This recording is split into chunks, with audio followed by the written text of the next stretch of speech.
Happy Bharat, happy world is Bharat. Welcome, grand welcome. Golden time start now. అనండి, వినండి, కనండి, అనుభవించండి రాజా.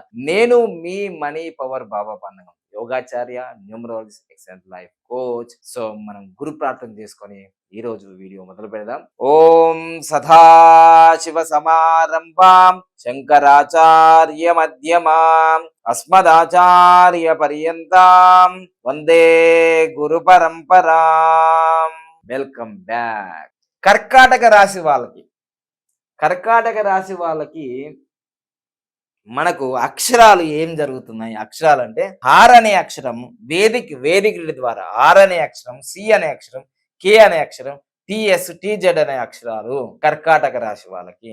హా హీ హూ హే హో డా డి డు డే డో అనేది ఆస్ట్రాలజీ ప్రకారంగా వీళ్ళకి ఆ అక్షరాలు వస్తాయి. సో వీళ్ళకి ఆదాయం 8 ఉందండి, బాగానే ఉంది ఆదాయం. ఖర్చు 2 ఉంది, అంటే 8 రూపాయలు వస్తే 2 రూపాయలే ఖర్చు అవుతున్నాయి. వీళ్ళు కూడా బాగానే ఉంది కర్కాటక రాశి. అసలు రాజ్యపూజ్యం వీళ్ళకే ఎక్కువ ఉంది నాకు తెలిసి. అసలు వీళ్ళన్నిట్లలో రాజ్యపూజ్యం అనేది అవార్డులు రివార్డులు అన్ని అసలు 7 నంబర్ వచ్చింది. కర్కాటక రాశి వాళ్ళకు ఉన్నంత ఈ సంవత్సరం అంటే అవార్డులు, అంటే ఫిలిం ఇండస్ట్రీలో ఉన్నారనుకోండి, వాళ్ళకి అవార్డ్స్, ఫిలిం ఫేర్ అవార్డ్స్ కావచ్చు, ఏవైనా సరే, ఏదైనా ఒక సైంటిస్ట్ ఉండొచ్చు, ఏదైనా ఒక రీసెర్చ్ చేయొచ్చు. ఈ అవార్డులు రివార్డులు మన భారతదేశంలో కాదు, భారతదేశంలో అంటే హైయెస్ట్ గా భారతరత్న, పద్మశ్రీలు, పద్మ విభూషణ్, ఇట్లా కొన్ని అవార్డ్స్ రివార్డ్స్ ఉంటాయి కదా మనకు. అలానే మనకు ఫిలిం ఇండస్ట్రీలో ప్రపంచవ్యాప్తంగా ఆస్కార్ అవార్డ్స్, అలానే మనకు సైంటిస్టులకి అంటే ఫిజిక్స్ లో కానీ, కెమిస్ట్రీలో కానీ, మెడికల్ రంగంలో కానీ నోబెల్ ప్రైజులు, ఇట్లాంటి హైయెస్ట్ ప్రైజులు వచ్చే అవకాశాలు మరి కర్కాటక రాశి వాళ్ళకు ఉన్నాయి. గల్లీ నుంచి ఢిల్లీ వరకు, అంతర్జాతీయ వరకు వాళ్ళకి అవార్డులు వచ్చే అవకాశాలు ఉన్నాయి, పేరు ప్రఖ్యాతులు వచ్చే అవకాశం ఉంది. సో అన్ని రకాలుగా బాగుంది. తిట్టే వాళ్ళు తక్కువ ఉన్నారు, పొగిడే వాళ్ళు ఎక్కువ ఉన్నారు, ఖర్చులు తక్కువ ఉన్నాయి, ఆదాయం ఎక్కువ ఉంది. కర్కాటక రాశి వాళ్ళకు కూడా చాలా అద్భుతంగా ఉంది.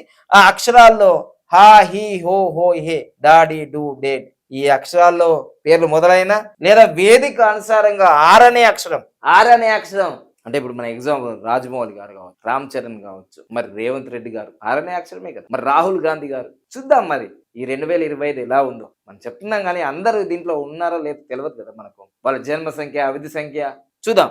సో మొత్తం మీద అయితే కర్కాటక రాశి వాళ్ళకి ఈ సంవత్సరం చాలా బాగుంది, అన్ని రకాలుగా బాగుంది. కీర్తి ప్రతిష్టలు అయితే అన్నిటికంటే ఎక్కువగా ఈ 12 రాష్ట్రాల్లో కీర్తి ప్రతిష్టలు ఎక్కువగా కర్కాటక రాశి వాళ్ళకు చూద్దాము.